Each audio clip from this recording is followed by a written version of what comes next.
3, 2, 1.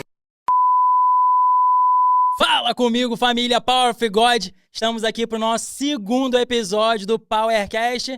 Podcast esse que tem a responsabilidade de compartilhar o evangelho do nosso Senhor Jesus Cristo e fazê-lo conhecido. Olha, eu vou dispensar as minhas apresentações e vou pedir para ele se apresentar aí. Seja bem-vindo aqui, meu irmão. É uma honra te recebê-lo aqui.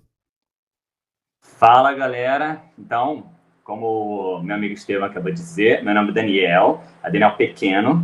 Eu costumo brincar, dizer que não é nome artístico, Pequeno é sobrenome mesmo, ok? E eu sou pai, sou esposo, congrego numa igreja aqui no Rio de Janeiro, Brasil, chamada Ministério Restauração e Vida, e lidero o Movimento Aletheia, que é um perfil que tem como objetivo encorajar cristãos do Brasil inteiro e, por que não, aí de Portugal também, a viver evangelismo como um estilo de vida, sabendo que essa é uma missão para todo cristão e não apenas para algumas pessoas específicas. Então, a gente está aqui nesse propósito e também conheci o perfil do Power of God há algum tempo também. Na verdade, eles participaram de uma oficina, foi o Estevam e mais alguns amigos participaram de uma oficina de evangelismo online que a gente deu. Foi engraçado porque a oficina foi, acho que umas 8 da noite, para eles já era meia-noite já, eles estavam morrendo de sono, mas estavam lá participando da oficina.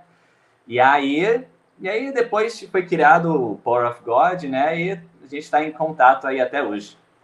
Cara, primeiramente quer dizer que é uma honra para mim receber você aqui. É uma pessoa que me inspira muito.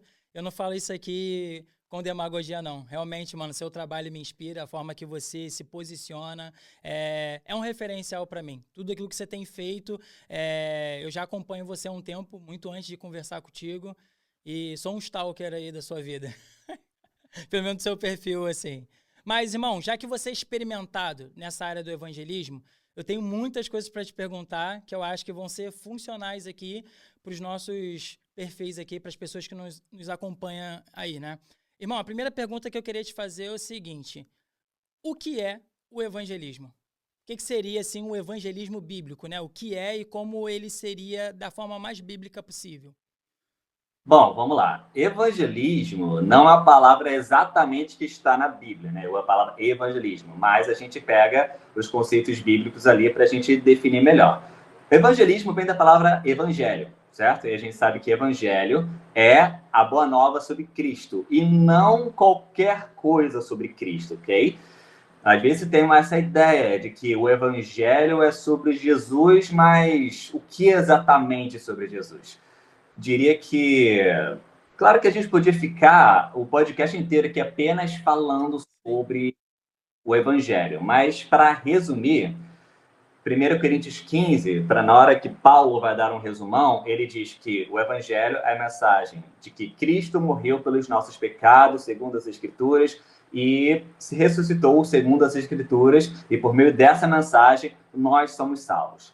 E para ampliar um pouquinho, eu diria então que o Evangelho é a história de Deus reconciliando consigo mesmo todas as coisas.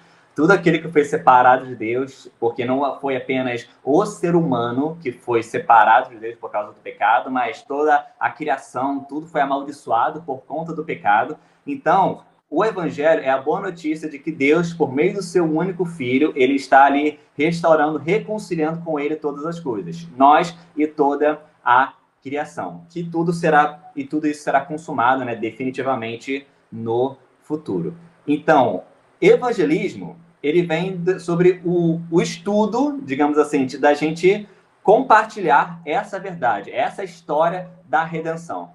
Tem uma diferença sutil, né, entre evangelização e evangelismo, mas aí é coisa técnica, né, do que o representa, né? A evangelização é a ação de compartilhar o evangelho, né, de forma prática. Evangelismo seria algo de uma forma mais ampla, entendeu? Tipo, de todo o estudo envolvendo evangelismo. Vou dar um exemplo rápido aqui. Vamos dizer que vamos falar da estratégia de convidar um amigo para o culto.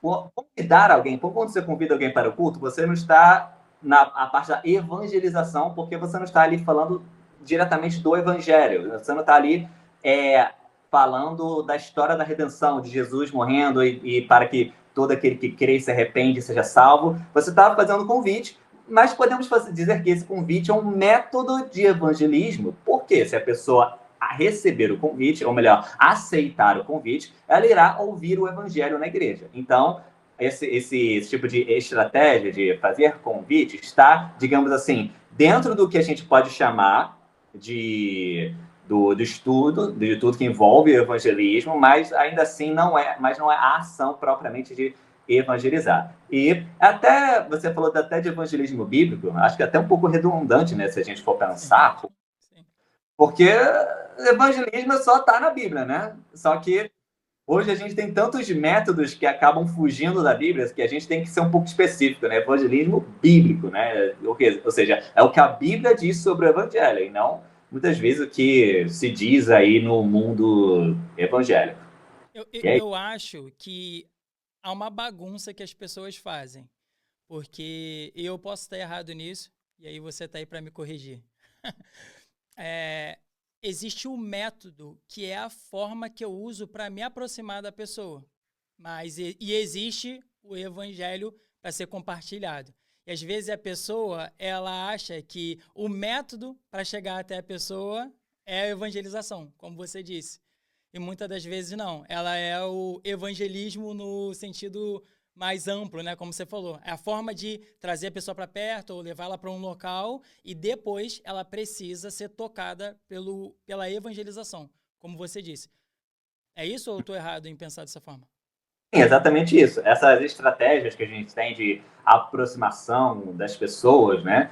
Tem, por exemplo, aqui no Brasil, tem gente que faz na rua a famosa tenda de oração, por exemplo. Tem gente que forma ali um espaço e se oferece para, por exemplo, orar para as pessoas, perguntar se elas têm algum pedido de oração na vida delas e tal. E tudo isso, assim, é legal também. Só que apenas orar pelas pessoas, às vezes pelos pedidos específicos que ela tem, às vezes não, né? Mas se a gente não orar para depois formar um contato, para continuar a conversa, para depois compartilhar de fato o evangelho como está na Bíblia, então a gente não está de fato evangelizando, a gente meio que parou ali no contato, entendeu? Então, assim, a gente não pode confundir a estratégia, né, ou o meio de aproximação com o ato de compartilhar o evangelho. São duas coisas que estão muito ligadas, mas não são a mesma coisa. A gente não deve confundir o método, a abordagem, com a evangelização em si.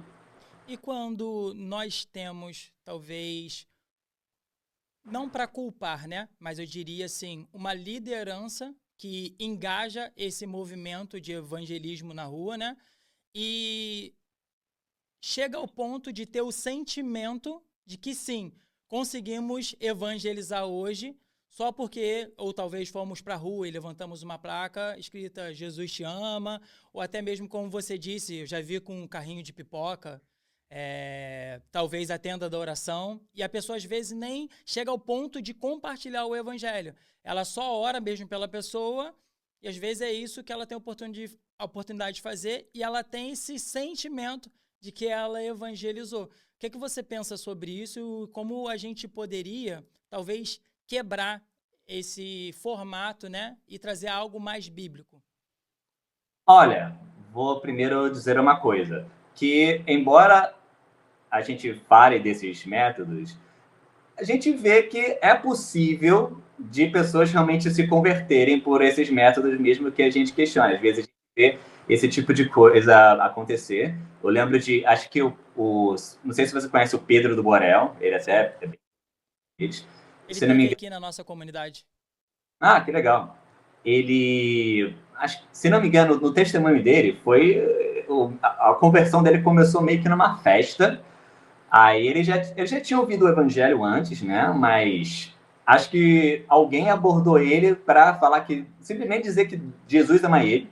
E aí ele começou a questionar e tal, jogou, sei lá, várias pedras na pessoa. Aí a pessoa só falou assim: olha, você não tem ideia de quanto Jesus te ama, Deus te ama. Espero que você entenda isso em algum momento. Aí virou, foi embora. Aí, engraçado, ele ficou tão constrangido com aquilo que ele voltou para casa, fez uma oração e era a partir dali que Deus começou a transformar a vida dele.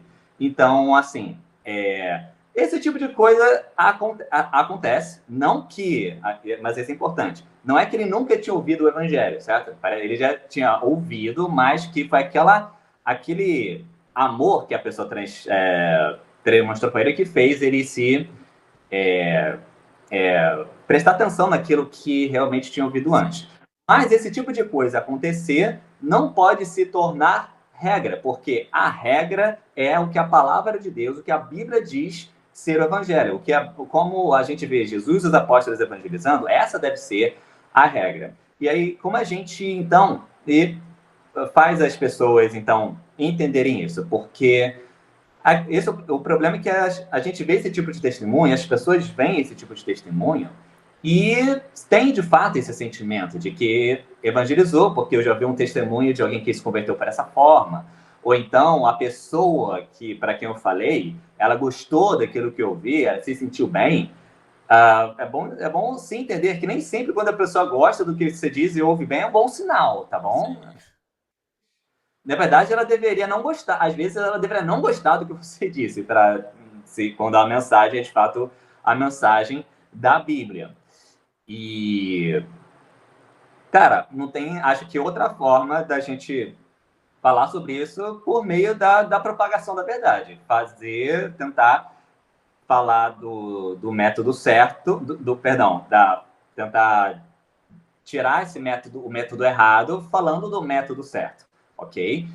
Se alguém conhece alguém que pratica essa forma, que talvez possa mandar um vídeo, também possa chamar para conversar, se você conhece alguém pessoalmente que faz isso. Se é um líder de alguém, aí eu entendo que é um pouco mais complicado, né? Você corrigir o seu líder, mas enfim, isso é inclusive que a gente tenta fazer no Movimento Aletheia, isso que o Power of God tenta fazer também pelas redes sociais.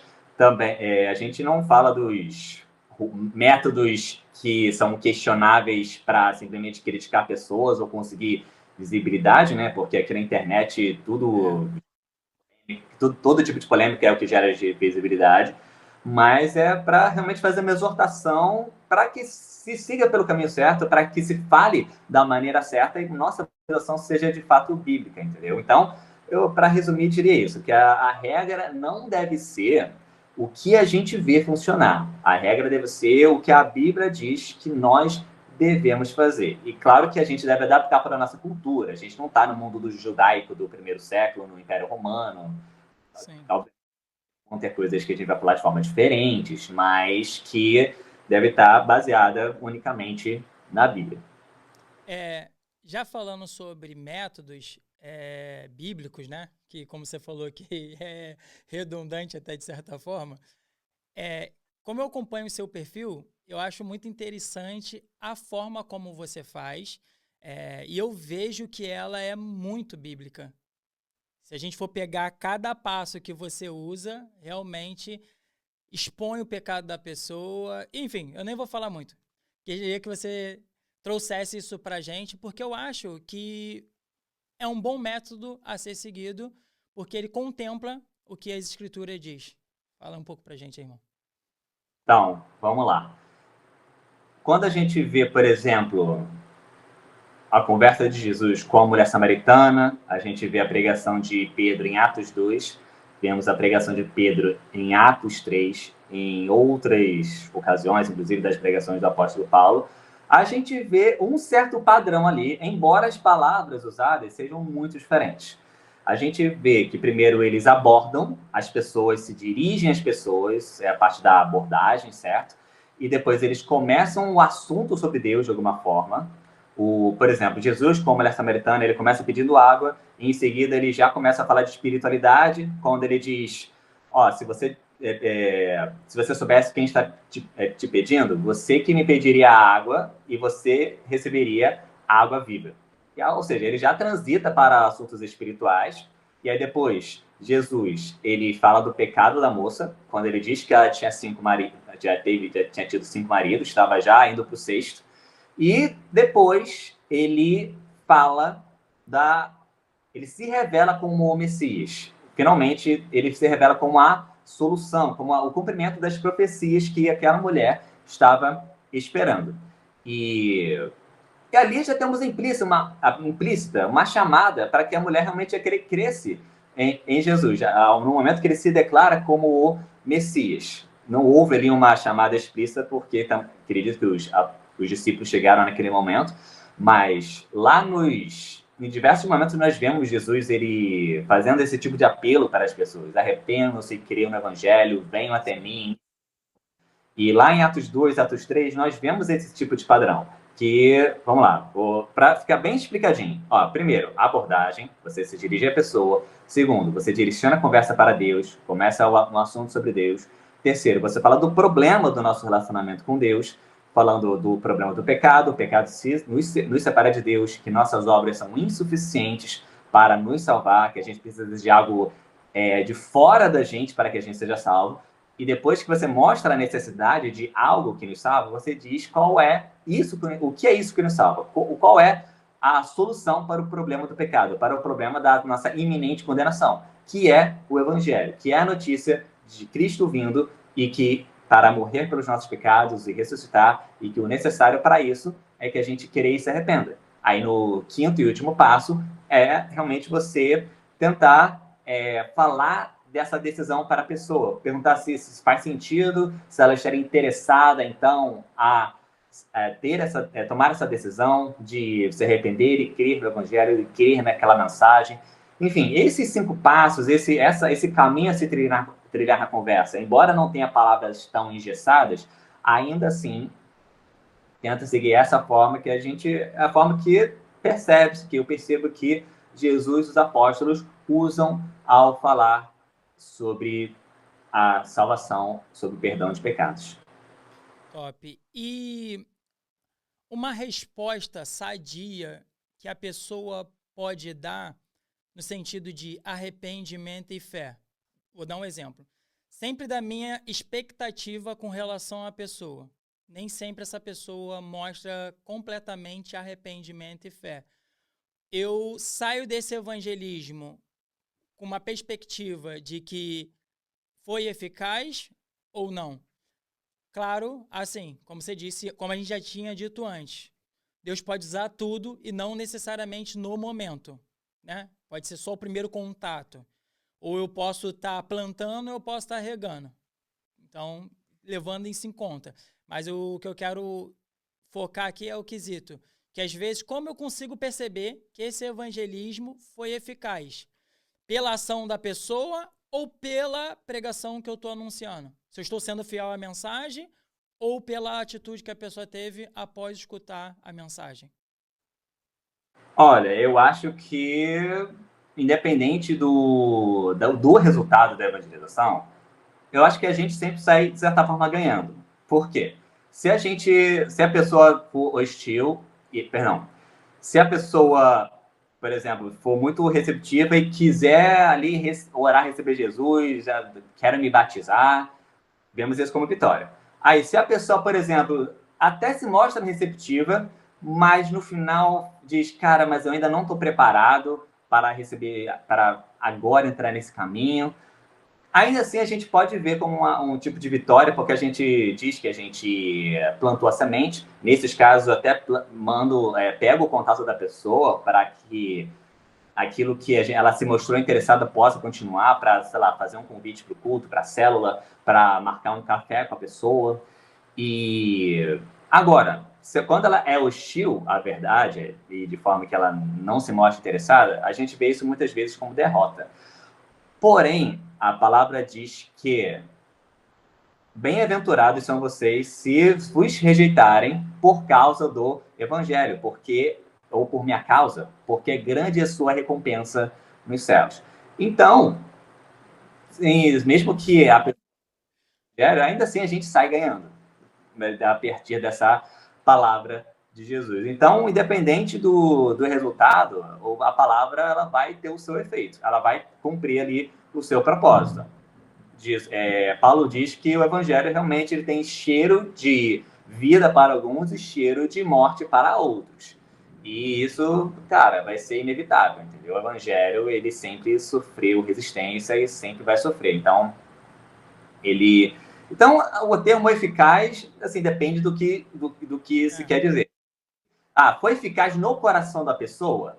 Realmente depende da resposta dela. Se ela se mostra receptiva e quer continuar, aí dizemos que, sim, o trabalho do evangelho foi do Espírito Santo ali foi eficaz no coração dela. Mas se ela se mostrou assim resistente e realmente desinteressada, sim, a gente pode dizer que o evangelho não alcançou o coração dela, mas ainda assim a gente cumpriu a nossa missão.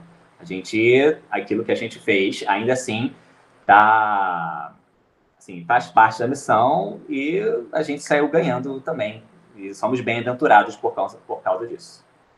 Top. Eu acredito que existem pessoas que vão estar consumindo esse conteúdo que a gente está criando aqui, pensando como elas podem ser eficazes para suas comunidades. E aí, você que já é tão experimentado nessa área, eu gostaria de perguntar como nós conseguimos construir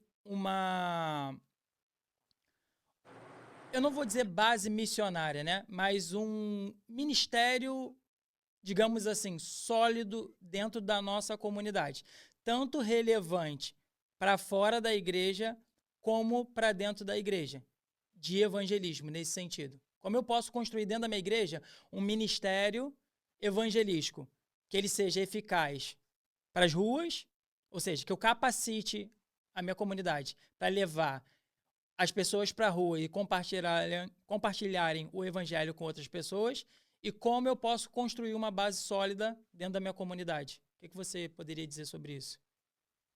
Olha, quando eu comecei a estudar sobre evangelização, evangelismo, tipo assim, eu não...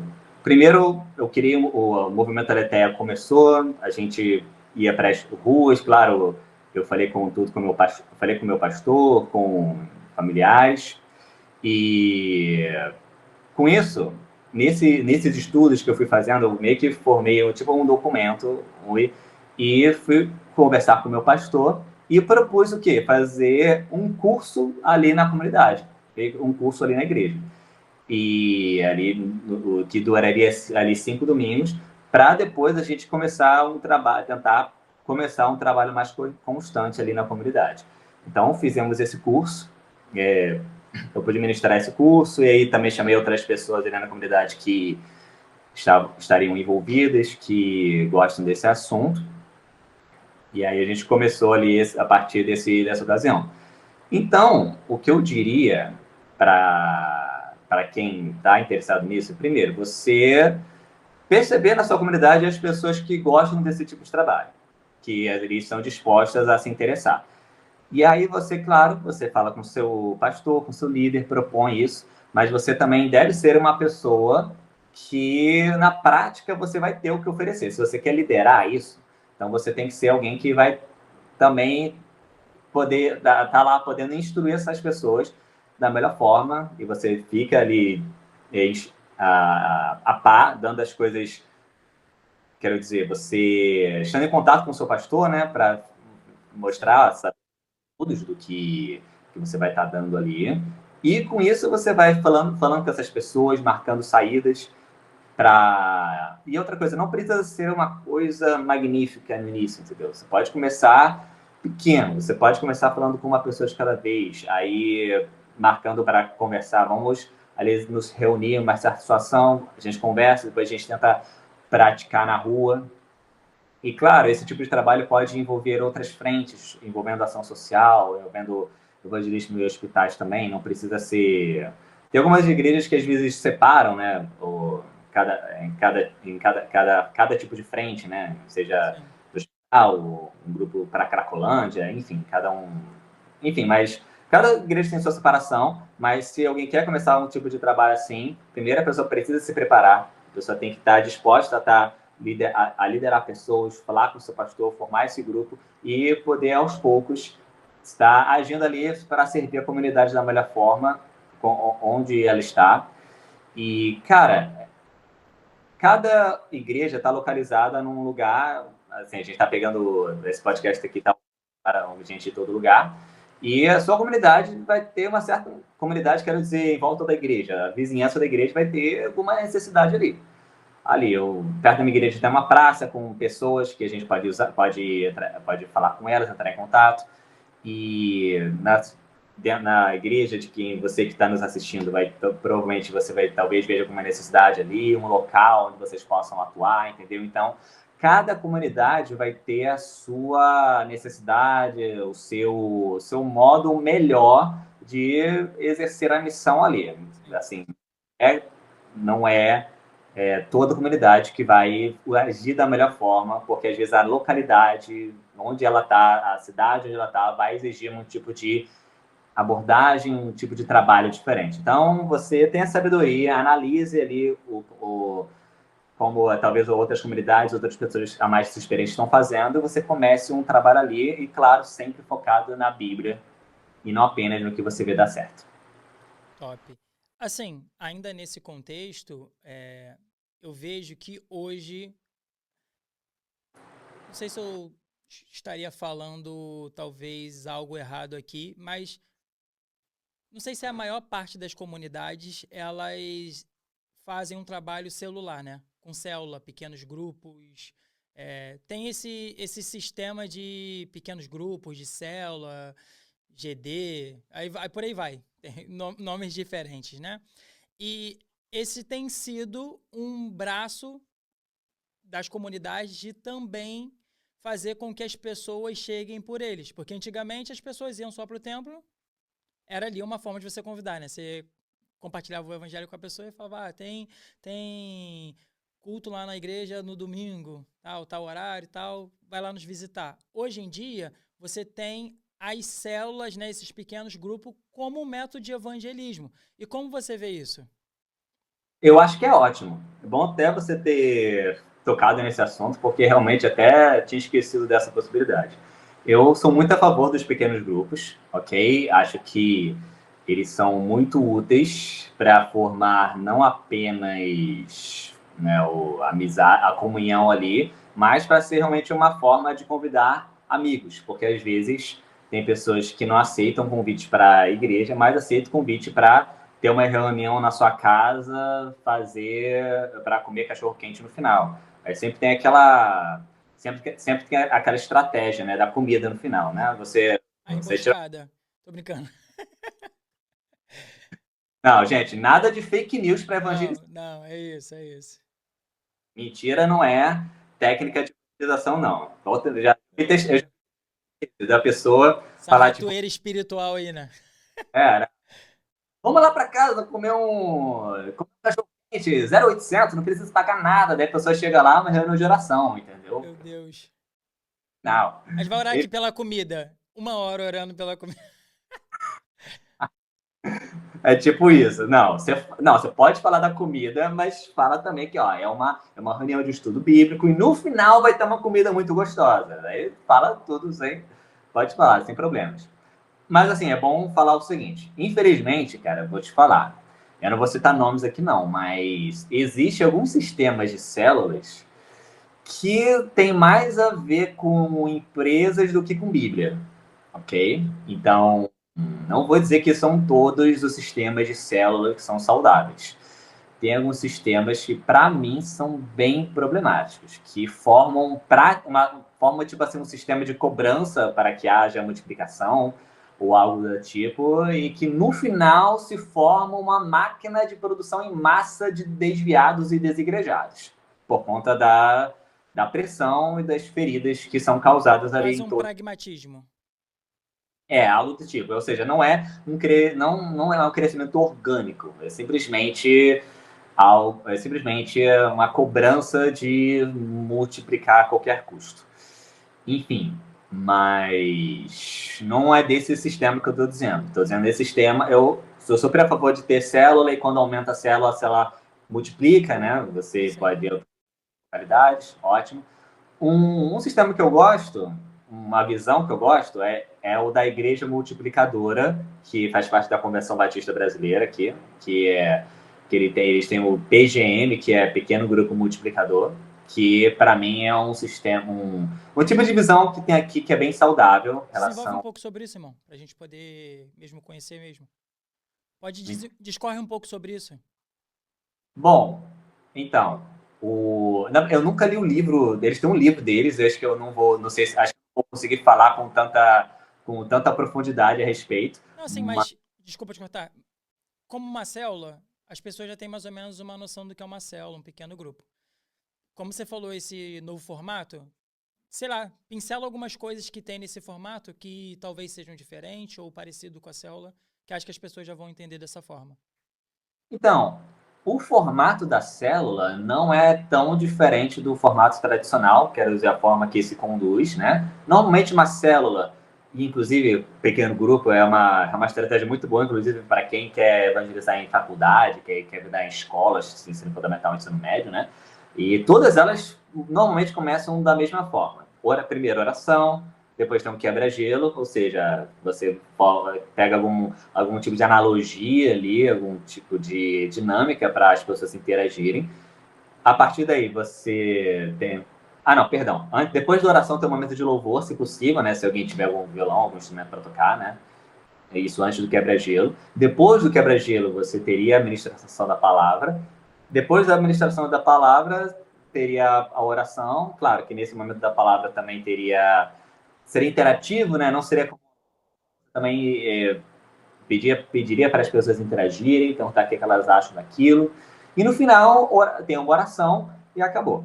O que é muito importante nesse tipo de estudo é que toda palavra seja evangelística. E quando eu digo que toda palavra deve ser evangelística, não quero dizer que você sempre deve pregar a mesma passagem bíblica toda hora. Então a evangelística, então tem que só pregar em cima dos evangelhos, porque o evangelho é sobre Jesus? Não necessariamente, porque eu creio que a Bíblia inteira ela aponta para o evangelho. A Bíblia inteira ela aponta para Cristo. Então você pode estar lendo qualquer passagem ali do Novo Testamento e a partir dali você falar do evangelho, ok? Isso é muito importante. E com isso você incentiva as pessoas ali também a convidarem os amigos. E algo importante da palavra ser evangelística é que os membros que já são cristãos, eles irão, digamos, perceber que os seus amigos vão... aquela palavra vai ser interessante para os amigos deles, porque não é porque tu só tem cristão ali na célula que você deve dar uma palavra direcionada para os cristãos apenas. Porque se você der uma palavra apenas realmente só direcionada para quem já é cristão, aquele que está só ali assistindo vai pensar, cara, isso aí não vai fazer sentido para o meu amigo não cristão. Mas se você já der uma palavra que faça sentido tanto para quem é crente como também para quem não é crente, a pessoa que tem amigos não cristãos vai olhar e pensar, tipo, cara, aquele meu amigo precisa ouvir isso. E a pessoa vai se sentir ali vai ser mais incentivado, mais inspirado a fazer para que as pessoas possam comparecer ali às reuniões. E a partir do momento que o grupo cresce, aí seria o momento que há uma multiplicação, que é quando o grupo meio que se divide em locais diferentes. E a pessoa que lidera a célula, ela é importante isso. A pessoa que lidera outro líder. Ela, claro, forma outro líder, prepara outro líder, ok?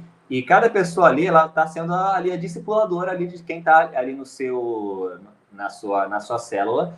Mas é importante dizer que ser um discipulador não quer dizer que você controla a pessoa. Discipulador é alguém que instrui segundo a palavra de Deus, alguém que aconselha, alguém que tem uma amizade, alguém que se aproxima da pessoa, mas você não é tutor das pessoas, ok? Você não tem posse, né?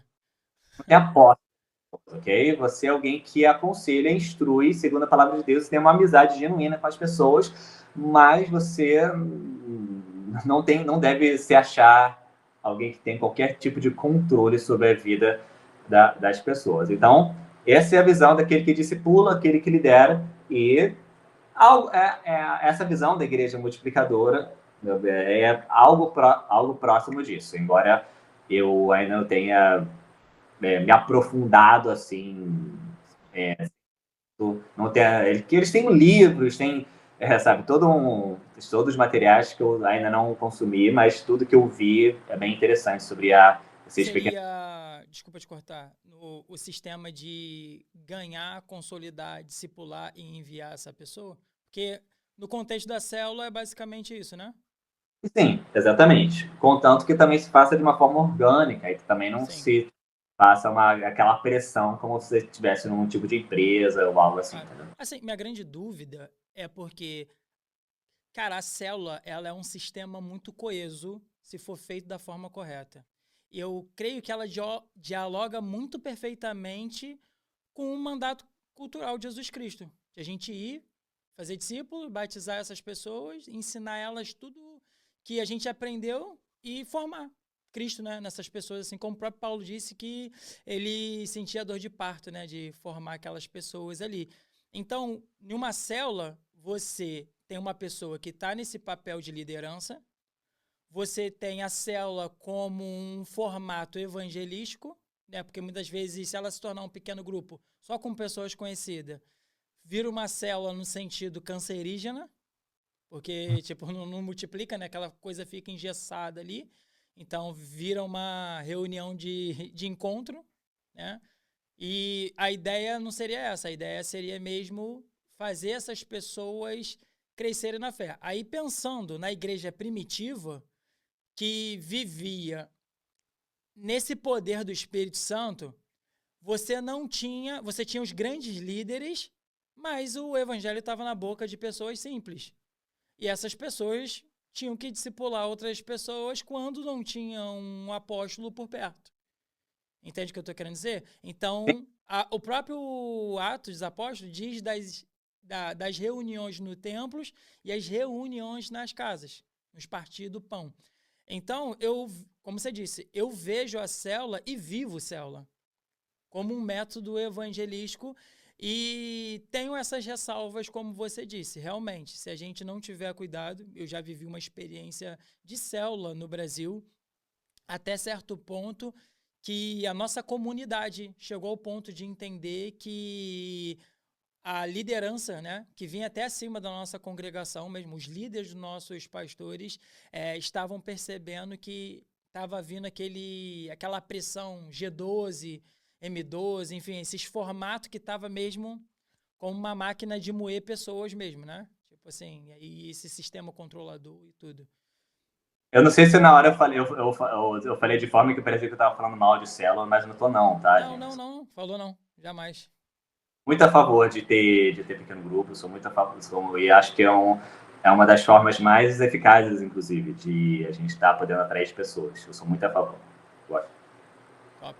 Irmão, estamos com o tempo aqui já apertado. Parece que a gente nem falou nada, mas já falou bastante coisa aqui já. Eu queria que você trouxesse uma experiência que foi marcante para você.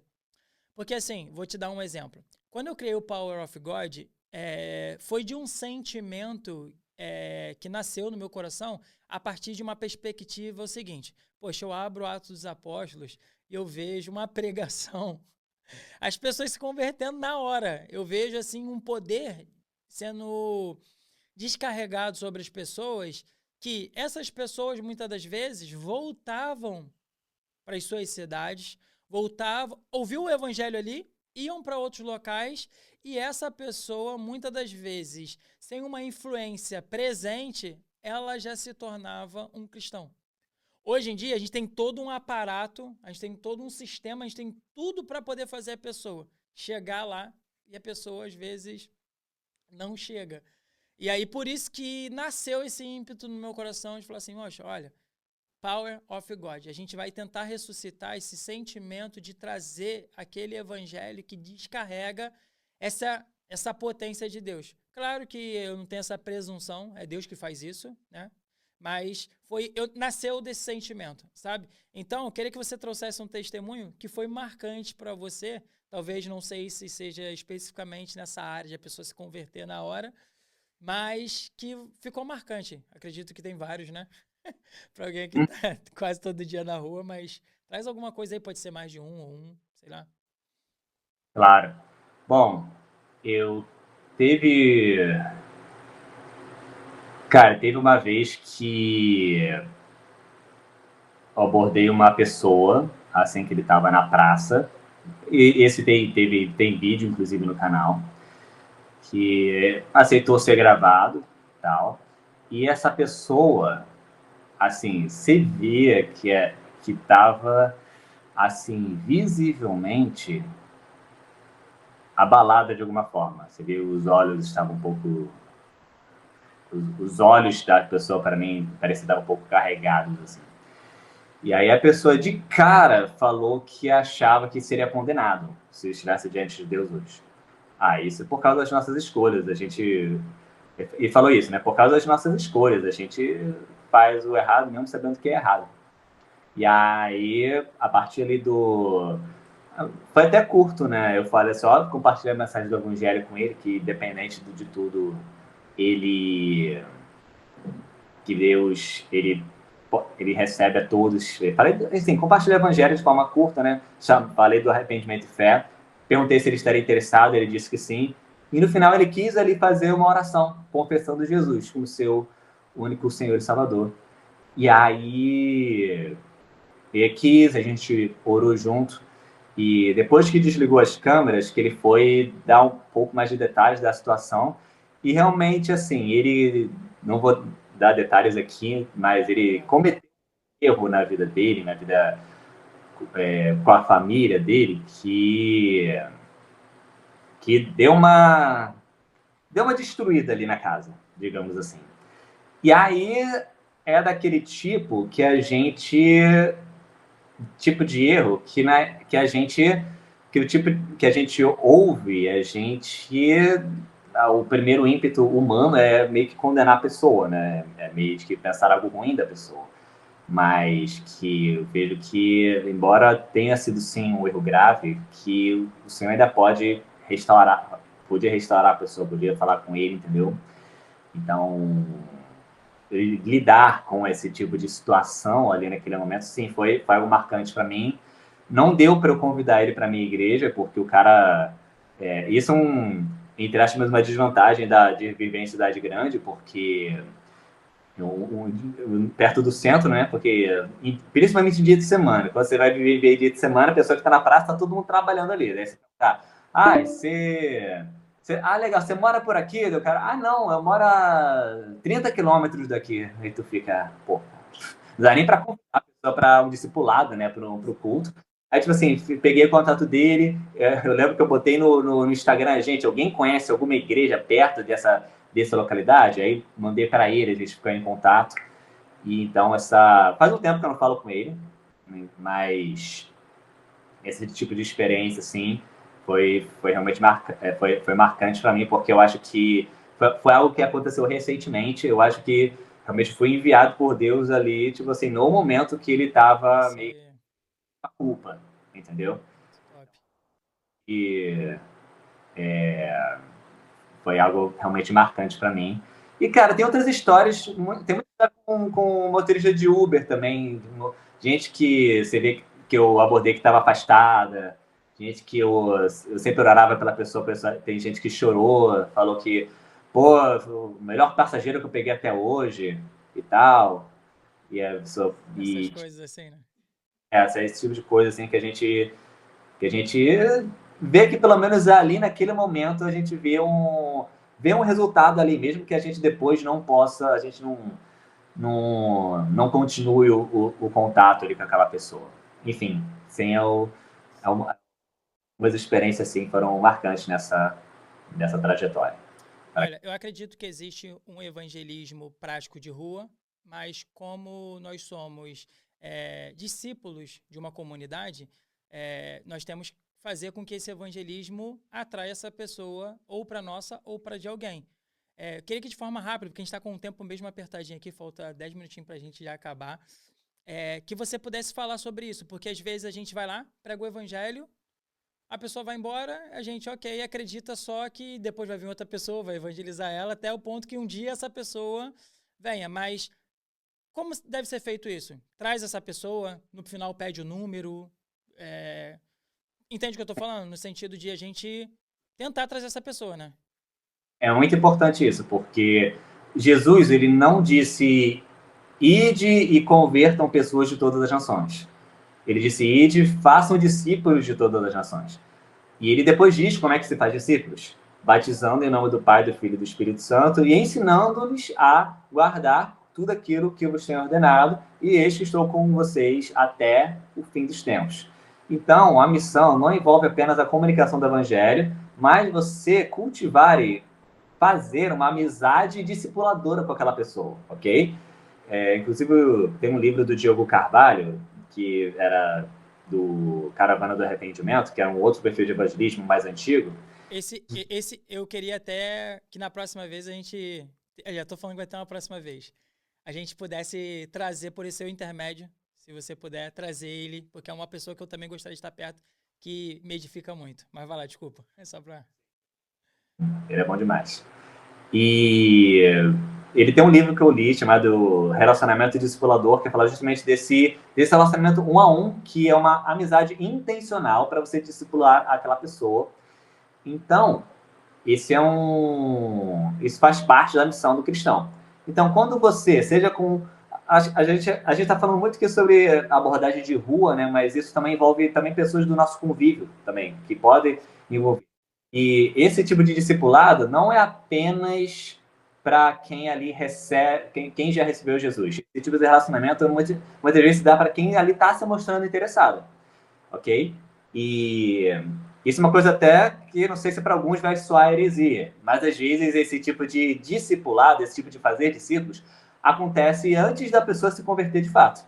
Porque a pessoa ela começa com a pessoa interessada. A pessoa está interessada, você começa ali aos poucos, do dia a dia, compartilhar o evangelho, compartilhar um pouco da palavra de Deus. A pessoa não se converteu ainda, mas você está ali falando com ela sobre, até o momento que ela realmente se converte, mas ainda assim você continua aquele relacionamento ali, também com ela inserida na igreja local e etc.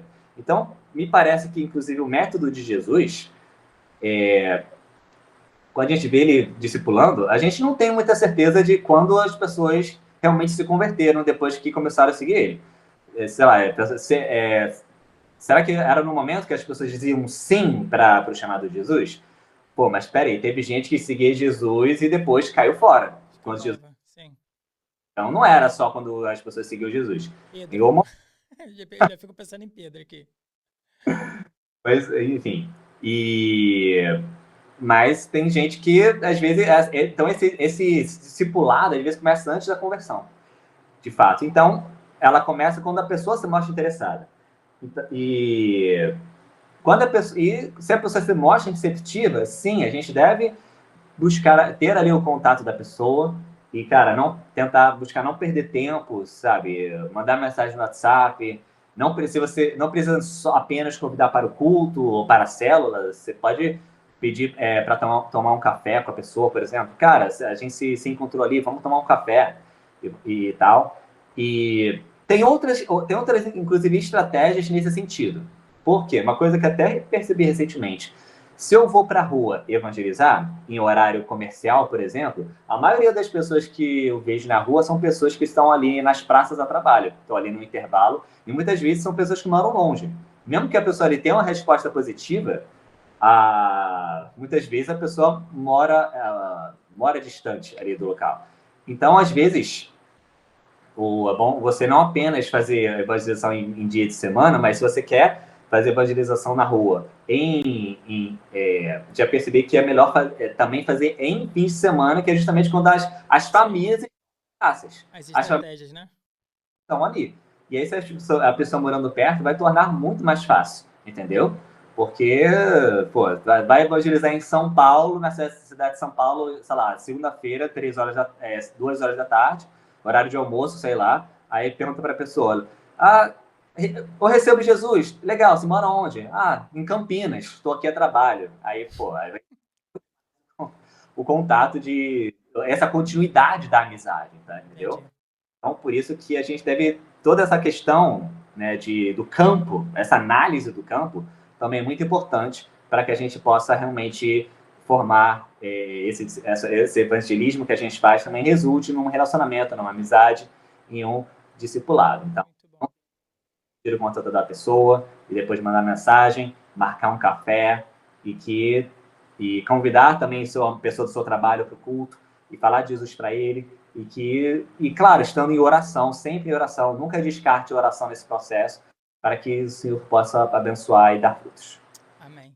Olha, vamos fazer um bate-volta aqui rapidinho, só para a gente poder finalizar e aí ganhar esses últimos 8 minutinhos que nós temos aqui. Queria que você falasse, assim, 3 referências que você tem, assim, seja aí no Brasil ou fora, 3 referências para você. De evangelismo. De evangelismo, assim. Que aí a Ok. pessoa já vai dar um clique aí para achar essas pessoas. Tá, vamos lá. Acho que a minha primeira referência é o Diogo. Não, é o Ray Comfort, do Ministério Living Waters, que é um ministério na Califórnia, que foi um ministério que, na verdade, foi praticamente o responsável do movimento LTE existir. Só que é em inglês, mas eles têm alguns canais alguns vídeos em português, com legendas em português. E em segundo, eu acho que eu botaria o Diogo Carvalho. Acho que ele é uma grande referência, principalmente na questão de discipulado. Ele é uma grande referência. E em terceiro, não sei, eu nunca pensei sobre isso. Minhas maiores referências tem o Ray Comfort, tem o Diogo Carvalho. Acho que o terceiro. Qual a terceira pessoa? Acho que eu vou ficar te devendo a terceira pessoa. Fica assim só pra gente ganhar tempo. E me fala aí mais 2 pessoas assim que você tem como referência no Evangelho. Aí fica à vontade. No Evangelho, cara, eu acho que as pessoas que mais me ajudaram no entendimento mais profundo do Evangelho foi 2 pessoas de correntes teológicas até diferentes, mas foi o Paul Washer e o Tim Keller. Sim, quero. Caraca. É. Um lá e outro cá. Eles são um é batista, tem umas certas opiniões, outra é um é presbiteriano com opiniões diferentes, entendeu? Mas a forma que eles falam do evangelho também são diferentes, mas creio que elas se complementam e, cara, foram muito importantes para mim. O livro do Paul Washer, O Verdadeiro Evangelho, e a pregação dele nesse tema é sensacional. Tem outro livro do Tim Keller. Tem 1 milhão de obras. Sim. E o livro do Tim Keller, que é o Deus Pródigo, também é uma das maiores obras dele que falam do evangelho também de uma forma assim sensacional. E são assim, devem ser minhas maiores referências nesse sentido do entendimento do evangelho. Amém, irmão. Olha, de forma rápida, quem você gostaria de ver aqui nessa mesa com a gente ou comigo? Cara, já que você falou do Diogo Carvalho, eu vou falar dele, né? Eu acho que eu gostaria de ver o Diogo aqui.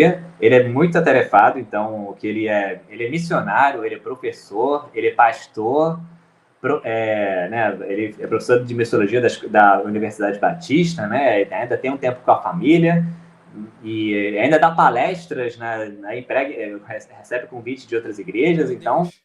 não sei não sei como é que seria, eu não sei qual seria a data que ele conseguiria nadar, né? Mas Mano, espero que joelho no chão e boca no pó, eu vou orar bastante para que isso possa acontecer. e a referência do Thales Roberto aí, hein? Ó, olha aí, olha aí. Irmão, para finalizar, eu quero te agradecer muito por esse tempo. Você é uma pessoa, como eu já disse, inspira muito, inspira tanto e parte do que eu faço também, eu tô sempre olhando para conferir se o que eu tô fazendo tá bem amparado aí no que você tem feito aí. Então, você, para mim, é uma referência e o Diogo também, como você disse aí, né? É Diego ou Diogo? Diogo. Diogo também é uma referência da caravana. Eu assisti alguns vídeos da caravana, né? Muito bom. Olha, finaliza aqui. Rapidinho, outra referência É que quando você falou das referências, eu pensei só nas pessoas que eram mais conhecidas nas redes sociais. Mas eu não vou, mas eu preciso falar, mas uma terceira referência que eu vou falar é o meu pastor, o pastor da minha igreja. Ele não é necessariamente não é o perfil de pessoa que aborda pessoas na rua, mas a questão de discipulado e de realmente cuidar das pessoas é uma pessoa sensacional, que é o pastor Valmilton Oliveira. Não é um pastor conhecido nas redes sociais, não é um que posta conteúdos e tal, mas é também uma grande referência na questão de você cuidar de vidas, de você cuidar de famílias e tal, e fica aí essa terceira referência aí para vocês. Amém. Olha, temos 2 minutinhos. Diz alguma coisa em 1 minuto e eu faço o fechamento aqui, então. 1 minuto, vamos lá. Se tem algum não cristão aí falando, arrependa-se e crê no evangelho. Não, tô brincando. Gente, então, o nosso incentivo aqui é que vocês possam vencer a vergonha e passar a viver a evangelização como um estilo de vida. Olha, eu incentivo vocês a orar toda manhã pedindo oportunidade. Senhor, abra as portas para a pregação do evangelho no dia de hoje. Esteja preparado, porque eu creio que Deus é alguém que gosta de responder essa oração. E quando chegar essa oportunidade, você fale do evangelho bíblico, não deixe de falar do problema do pecado, chame a pessoa a crer em Cristo, fale do grande amor que se revelou a você, pode contar o seu testemunho, enfim, da maneira que creio que o Espírito vai te direcionar na hora e que a gente possa cumprir a nossa missão de forma bíblica, coerente e com sabedoria. E glória a Deus por isso. Amém. Eu deixo aqui mais uma vez a minha reiteração de que a gente tem que fazer uma parte 2. E é isso, tá bom? Olha, para vocês que estão assistindo, Deus abençoe. Fica aqui o nosso 2º episódio do PowerCast e nos vemos no 3º episódio. Que Deus abençoe sua vida e não se esqueça que em você reside o poder de Deus. Tamo junto.